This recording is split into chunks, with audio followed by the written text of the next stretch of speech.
ইসলামের জন্য হযরত সুমাইয়া রাদিয়াল্লাহু তাআলা আনহা তার এত ত্যাগ ছিল, জীবন পর্যন্ত বিলিয়ে দিয়েছিল।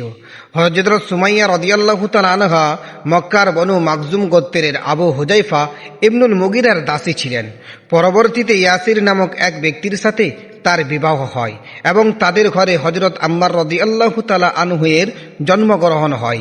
ইসলামের আলোর যখন সূচনা হয় তখন এই পুরো পরিবারটি পিতা ইয়াসির, মাতা সুমাইয়া এবং পুত্র আম্মার একত্রিত হয়ে গোপনে ইসলাম গ্রহণ করে রাসূলুল্লাহ সাল্লাল্লাহু আলাইহি ওয়াসাল্লামের কাছে।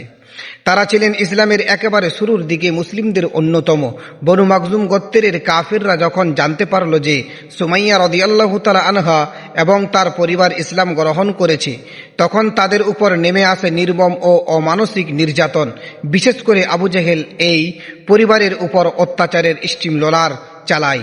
মক্কার মরুভূমির দুপুরের তীব্র রোদে যখন তপ্ত বালু আগুনের মতো হয়ে যেত, তখন আবু জেহেল এবং তার সঙ্গী সাথীরা সবাই মিলে এসে হযরত সুমাইয়া রাদিয়াল্লাহু তাআলা আনহা ও তার স্বামী সন্তানকে লোহার বর্ম পরিয়ে সেই বালুর ওপর শুইয়ে রাখত। বুকের ওপর ভারী পাথর চাপা দিয়ে রাখা হতো যাতে নাড়াচড়া না করতে পারে। এই নির্মম নির্যাতনের সময় পথ দিয়ে যাবার সময় হযরত আল্লাহর রাসূল সাল্লাল্লাহু আলাইহি ওয়াসাল্লাম তাদেরকে দেখতেন, কিন্তু তখন কাফিরদের বিরুদ্ধে প্রতিশোধ এবং প্রতিরোধ গড়ার মতো শক্তি মুসলিমদের তখন ছিল না।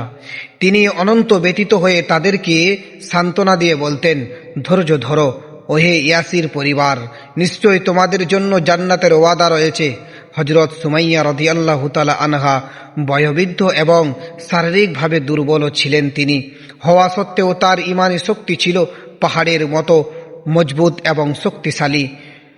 আবু জেহেল তাকে ইসলাম ত্যাগ করার জন্য এবং রাসূলুল্লাহ সাল্লাল্লাহু আলাইহি ওয়াসাল্লামকে গালি দেওয়ার জন্য চাপ দিত, কিন্তু সুমাইয়া রাদিয়াল্লাহু তাআলা আনহু চরম কষ্টের মাঝেও তাওহীদের বাণী সর্বপ্রথম তিনি বলেছিলেন, আহাদুন আহাদুন আহাদুন, আল্লাহ এক, আল্লাহ এক, আল্লাহ এক, আল্লাহ ছাড়া অন্য কেউ নেই উচ্চারণ করতে করতে এবং আবু জেহেলের মুখের উপর সত্য কথা বলে তাকে লজ্জিত করতেন।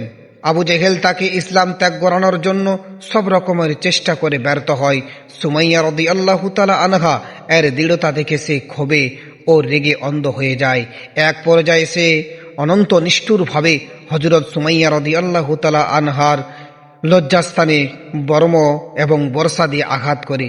এই নির্মম ও মারাত্মক আঘাতের ফলেই তিনি শাহাদাত বরণ করেন। হযরত সুমাইয়া রাদিয়াল্লাহু তাআলা আনহা হলেন ইসলামের ইতিহাসের সর্বপ্রথম শহীদ। তার স্বামী হযরত ইয়াসির রাদিয়াল্লাহু তাআলা আনহু ও কাফেরদের নির্যাতনে শহীদ হয়েছিলেন। হিজরতের পর বদরের যুদ্ধে যখন আবু জেহেল নিহত হয়, তখন রাসূলুল্লাহ সাল্লাল্লাহু আলাইহি ওয়াসাল্লাম হযরত আম্মার রাদিয়াল্লাহু তাআলা আনহুকে ডেকে বলেছিলেন, আল্লাহ তোমার মায়ের হত্যাকারীদের ধ্বংস করেছেন। হযরত সুমাইয়া রাদিয়াল্লাহু তাআলা আনহা এর এই আত্মত্যাগ কিয়ামত পর্যন্ত আগত ও সকল মুসলিমদের জন্য ঈমানের উপর অবিচল থাকার এক উজ্জ্বল দৃষ্টান্ত হয়ে থাকবে ইনশাআল্লাহ। ভিডিওটা যদি ভালো লাগে অবশ্যই শেয়ার করে দিবেন।